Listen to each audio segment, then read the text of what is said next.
Why authentic appreciation is the most expensive thing you own.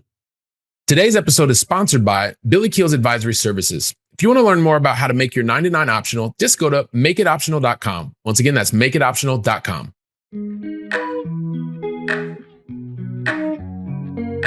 Helping you build freedom without losing your edge.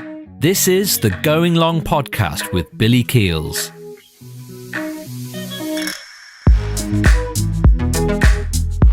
Why authentic appreciation is the most expensive thing you own is for that senior leader in a big company who continues to think to yourself, well, you know what? I want to be able to do this, but I have so many other things going on and now's not the right time. And you know what?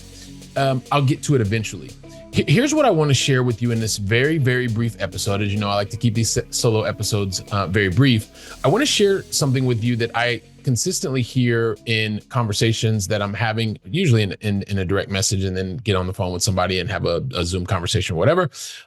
Because I know that the insights from what is happening or what I continue to hear and also my own lived experience, it's going to help you get to a point of clarity that you can make the decisions to what you need to do and want to do for your life. And then you can continue to take action. That is the breakthrough. That's what I want for you in this very, very brief episode. I'm even watching the clock just to make sure. So if you're watching the video version, if you see me looking over at the clock, it's because that's what I'm doing. But let me just take you back, because one of the things that you could very easily happen is you start to think to yourself, like, there's something that you want to do, but there's never the right time to get started to do it. And I'm really talking to you if you are that senior director, VP, maybe area VP of a big, large multinational company, because you get to this moment. And what if you thought to yourself, what if your job is not the thing that's actually keeping you stuck? It's not your job. You say that it's your job and when certain things happen, well, but what if it wasn't the job that was keeping you stuck? And also, what if it was what your job was actually giving you? That was the thing that was keeping you stuck. You're thinking to yourself, well, what's the difference? What are you talking about, Billy? See, the thing that I'm starting to recognize more and more and more is that the most successful corporate executives stay stuck. They stay stuck, but it's not really how you think. And if you're confused over those two questions, I'm going to break it down for a little bit, because here's the thing. And this is something that I went through myself, and it's something that I recognize with others. And that's why I am sharing it here in this podcast, because if you have ever been through it, you're not alone. There are many of us who have been through things like you're going through. There's a lot that's happening as you begin to go through your role, continue to get more titles, and you're at the VP or the senior director and the VP and the executive VP and into the C-suite. The salaries are massive, right? Comparatively speaking, you'll look at someone on the low end, you're making $250,000 all the way into the multi-millions in salary, because you're very good at what it is that you do. And all of these accolades are one thing. And when you start to strip it all back, and I got to this point myself, I really just wanted to be able to create a safe space for my family and for myself. And when I mean safe space, I mean not just a physically safe space, but an emotionally safe space as well. Knowing that the things that we wanted to do, wanted to create together, that we were able to do that, both from an economic standpoint and also from a time standpoint. The thing that, and as I've kind of gone through this, I've started recognizing that there is a very distinct pattern. And when I break this down for you, it happens really in three phases. There's this point. One of the patterns that I see early on is this pattern of the golden handcuff shuffle. Let's call it that, because I can't think of anything better. But you're going to start when the stocks vest. Well, the stocks start vesting, and you're like, wow, this is really cool. I'm going to stick around until the next window. And usually the next window is 12 to 24 months away. The bonus checks arrive. Oh, this was one of this one got me because I was really good at what I did, and the teams were great. And we were able to have not just the normal salary, which was significant. The bonuses were even better, right? And so you get to a point where the bonuses arrive, and so you're sticking around until the next bonus check or to the next big deal, or once you get to a certain level in the organization. Because once you're in that level, then you were playing that level whether it's at your company or somebody else's company. That's the first thing. So you got this golden handcuff shuffle that's happening, and then and I put my hand up as well, and this is something that I hear all the time in calls, is there is this idea of you get this certain title, and once you have that senior director, that VP, that executive VP title, well, what does that give you? It gives you access, not only internally within your company to resources, to new types of investment opportunities. I mean, that the company is investing in you because you're at a higher level. You also get to a certain point where, you get all of these other wonderful benefits that are part of your company, and it all starts to help you feel even better because it's coming a part of the identity that you have with the title that comes along with it. And well, you know what? Those are the first two things. And then as a result, and usually running in parallel, there's this gratitude or appreciation paralysis, right? You are in paralysis because of all of the wonderful things that you are receiving from corporate, and you are receiving those things from corporate, from the big company, because you are giving a lot, right? Don't forget that part of the concept. And that's one of the things that it's really easy to fall into. But as you get into this paralysis, the appreciation paralysis, it's really easy to stop asking the hard questions of yourself, for your family. Why? Because you have all of these different accolades and different, like, very visible reasons and benefits that the multinational is appreciating you, right? And so you stop asking the hard questions. You stop that voice that wants to get louder, that says, hey, listen, there's also the way that you can leverage these skills. You can do it to a point where you are able to begin owning something, creating this ownership.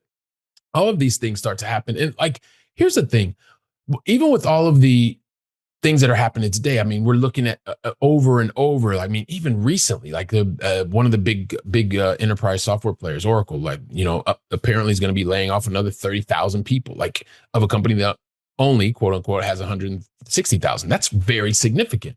Like, my epiphany moment, it didn't happen during layoff. It didn't happen during a reorganization. It didn't happen during a bad performance review, because those didn't happen. I was in the top talent program. It happened on a random, like, Tuesday or Wednesday morning while I'm managing $100 million business across Europe, Middle East, and Africa, thinking, wow, this skill set, being able to manage a business, lead teams of people to be able to get to a common goal. Like, I asked the question, like, what am I actually building here?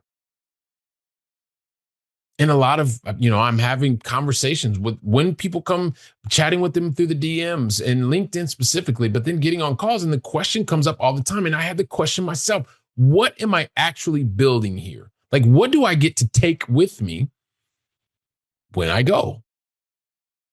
Well, it's none of the physical assets that belong to the corporate machine. I can tell you that for sure. And so when you ask that question, I'll share my experience. What I started doing is I got to a point where it was time for me to begin. I had excess cash that was in the bank, and I was just tired of it sitting there. It wasn't making me feel safe anymore. I was starting to feel like it was just eroding under my face. So I started by taking the first step, and that was actually being able to invest. I just wanted to invest. I wanted to get my feet in the game. I wanted to invest in something that I would actually own. I chose real estate as an asset class, and through alternative investments. But eventually that voice kept getting even louder. It wasn't just about being able to invest. I wanted to be able to build something that I could build in the way that I wanted to build it, and serve the clients that I wanted to be able to serve in the way that I thought was the most appropriate, and create my own ownership through building something. Right. And when I got to that point, and I actually even did an episode, I think it's episode 615, if not, just take a look back.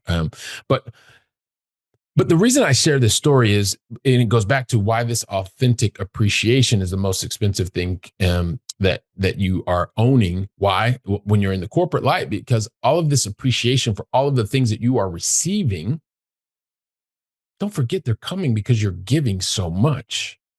And a lot of what you're giving is to a point where you're building something that, yes, it's great that you can hone the skills to build something, but you're building something for someone else. The reality is how can you look at the situation and say, okay, I'm building these skills, this skill set, it's also valuable. And that voice is getting louder and louder in your gut, in your head. And you can't keep ignoring it, because it's just going to get louder. And I can tell you, because I went through it myself. I went through that moment where it did feel awkward. It felt completely strange, because yes, I took the first step, and yes, it was uncomfortable. And yes, I didn't have all of the information. And yes, I felt like would anybody in my company going to find out that I'm doing this? Are they going to think that I'm cheating on my employer? They're going to think that I'm not committed to the role. All of those things, it made like there was this just uneasiness. And I can tell you that's a part of the process. It's a part of the process because when I continue to push through, and don't get me wrong, I continue to be in the top talent program until the last moment that I was exited the company, right? My last corporate stop. So I liked it. I had a great experience. It had nothing to do with corporate. It had to do with family and matters why I was no longer in the corporate world. But I built this valuable skill set. I went through the uneasiness of, well, all of those thoughts and all of those feelings that I shared with you before. And when I came out on the other side, very fortunately, when the corporate life ended, yeah, I could look back and I could say, listen, there were 41 different additional streams of income that were fully owned by my companies, not to imagine the other 417 that were very small ownership portions that I was in, that was part of ownership with other people, lots of other people, and being able to generate over $212,000 consistently annually. Right. That was a good part, but that wasn't the best part. You know what the best part was? The best part was I started realizing that the skill set that I had could be valuable, not just inside the corporate walls, but outside of the corporate walls. It helped me going from being someone who was completely dependent on a paycheck, mentally dependent on the paycheck, to get to a point where I felt completely confident that the role that I was going into in my corporate job, it was optional. I was there because I wanted to be there. I didn't have to be there. I wanted to be there because I loved being able to sit down with CEOs from multi-billion euro dollar types of organizations. And that helped because I knew that I was part of a brand that allowed ownership into or allowed access into that. The same things I was talking to you before. But I knew that my role was optional. I was confident that it was optional. And then I was able to use my same skill set outside of the corporate walls while excelling in the corporate walls, right? So the reason I share shine the light on this is because it's very easy for that appreciation that you have to keep you, that keeps you anchored. It keeps you from actually pursuing the things that you want to pursue, and it's starting to muffle that voice that's getting louder and louder and louder. I can tell you it's only going to get louder. Right. And so when you're at a point where you're trying to figure out, like, what is it that you want to be able to do?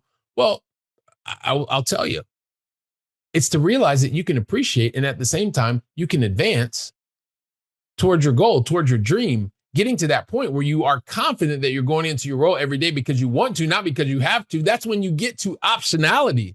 That's the thing.